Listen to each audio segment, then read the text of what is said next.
সবাইকে স্বাগতম। আজকে আমরা আলোচনা করব লোয়ার কেস ফাংশন নিয়ে।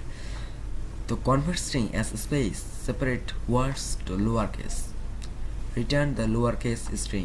মানে কি, দেখুন এখানে একটা উদাহরণ দেওয়া আছে। লোয়ার কেসে এইখানে একটা কিভাব কেসের একটা স্ট্রিং দেওয়া আছে, সেটাকে সে সাধারণ স্ট্রিংয়ে রূপান্তরিত করে ফেলেছে, কিন্তু প্রথম ক্যারেক্টারকে সে ছোট হাতে রেখেছে। এইখানে আমি দেখি ক্যামেল কেস, এখানে ক্যামেল কেস ব্যবহার করা হয়েছে, কিন্তু সে সাধারণ স্ট্রিংয়ে নিয়ে এসে পড়েছে, কিন্তু প্রথম ওয়ার্ডকে সে ছোট হাতে রেখেছে। যদিও এখানে ছোট হাতেরই দেওয়া, আসলে ক্যামেল কেসে প্রথম ওয়ার্ড ছোট হাতেরই থাকে। তো এখানে আন্ডারস্কোর ছিল, সে আন্ডারস্কোরকে সরিয়ে প্রথম ওয়ার্ড যেটা ছিল সেটাকেও ছোট হাতে রেখেছে। সমস্ত ওয়ার্ডকে সে ছোট হাতে রেখেছে। তো এটা হলো লোয়ার কেসের ফাংশনের কাজ।